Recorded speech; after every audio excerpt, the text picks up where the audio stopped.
दोस्तों, चंद्रयान 3 बना चांद का सिकंदर। झंडे पर चांद नहीं, चांद पर लहराया झंडा। विक्रम लैंडर से बाहर निकलकर प्रज्ञान रोवर ने किया ऐसा कमाल, चंद्रमा को अपने नाम का सतह पर होगा भारत का निशान। दोस्तों, इस बात से तो पूरी दुनिया वाकिफ है कि 23 अगस्त के दिन चांद के साउथ पोल रीजन में सफलतापूर्वक लैंड करके हमारे चंद्रयान 3 ने इतिहास रच दिया है। क्योंकि चांद के उस इलाके में जाने की हिम्मत आज तक न नासा, रूस और चीन जैसे शक्तिशाली देश भी नहीं कर पाए। इसलिए आज हर भारतीय अपना सर ऊंचा करके गर्व से चल रहा है। लेकिन अभी भी चंद्रमा पर चंद्रयान 3 की लैंडिंग को लेकर बहुत से लोगों में बहुत सारे कंफ्यूजन है।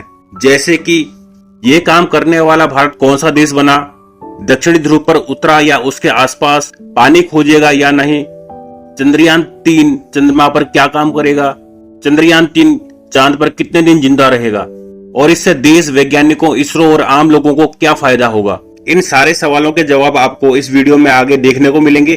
तो दोस्तों, बने रहे मेरे साथ और इस वीडियो को अंत तक जरूर देखिएगा।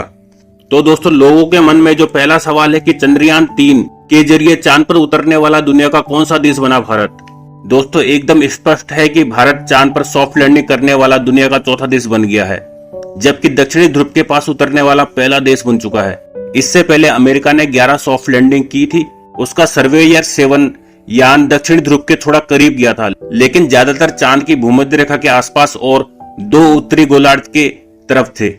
रूस, जब वह सोवियत संघ था, उसने 8 सॉफ्ट लैंडिंग की है, सभी भूमध्य रेखा के आसपास या फिर उत्तरी गोलार्ध के करीब थे। चीन के 3 प्रोजेक्ट चांद पर गए हैं।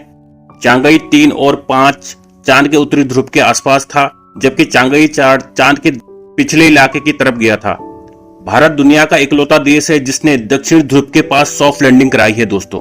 और दोस्तों, दूसरा सवाल जो लोगों के मन में है कि कितने दिन तक काम करेगा चंद्रयान 3 का लैंडर रोवर। दोस्तों, चंद्रयान 3 का लैंडर यानी विक्रम और रोवर यानी प्रज्ञान चांद पर 14 या 15 दिन तक काम करेंगे।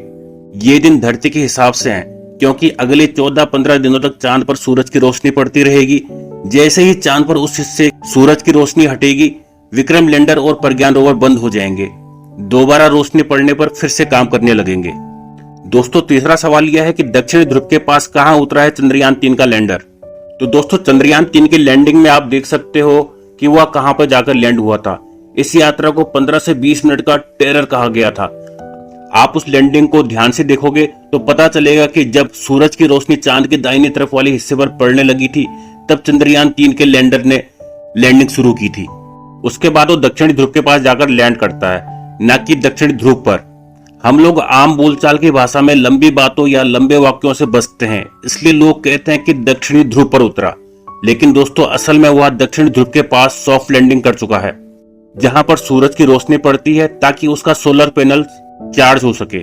अगर दोस्तों लैंडर दक्षिणी ध्रुव पर उतरता तो वहां के -200 डिग्री सेल्सियस से भी ज्यादा के तापमान में वह काम करना बंद कर देता।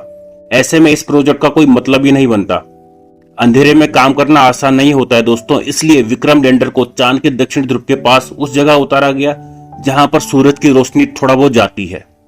अब दोस्तों, सवाल आता है कि चंद्रयान 3 से देश को क्या फायदा होगा। तो दोस्तों, दुनिया में अब तक चांद पर सिर्फ 3 देश सफलतापूर्वक उतर पाए हैं, अमेरिका, रूस और चीन।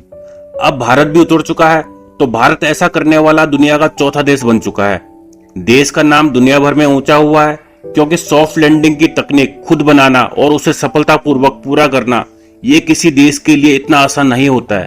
अब तो भारत चांद के दक्षिणी ध्रुव पर पहुंचने वाला पहला देश भी बन चुका है।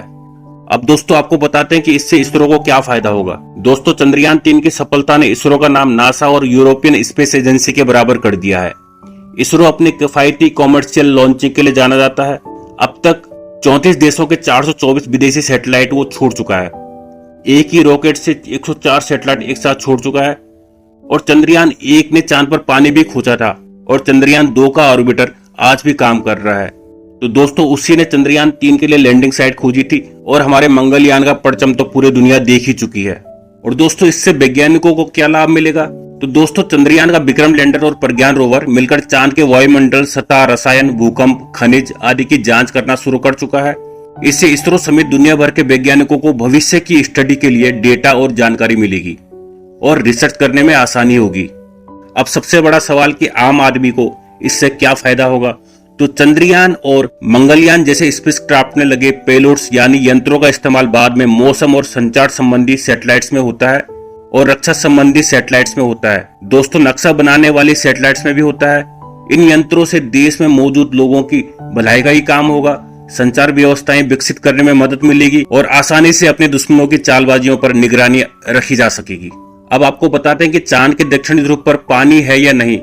इसके बारे में चंद्रयान 3 किस तरह से मदद करेगा। तो दोस्तों, चंद्रमा के दक्षिणी ध्रुव पर जमा हुआ पानी, जो फ्रोजन वाटर कहते हैं, के होने की संभावना है। ऐसा दुनिया भर की स्पेस एजेंसियां और निजी कंपनियां भी मानती हैं।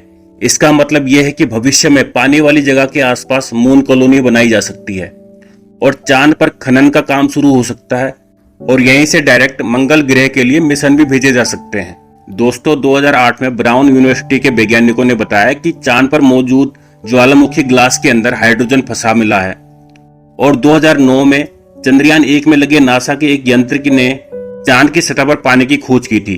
उसी साल नासा का प्रोब चांद के दक्षिणी ध्रुव से टकराया था और उसने सतह के नीचे पानी होने की भी जानकारी दी थी। नासा का 1998 में भेजा गया लूनर प्रोस्पेक्टर मिशन भी इस बात की पुष्टि करता है कि दक्षिणी ध्रुव पर बर्फ जमा है, खासतौर से उन गड्ढों पर जहां सूरज की रोशनी कभी पड़ी ही नहीं।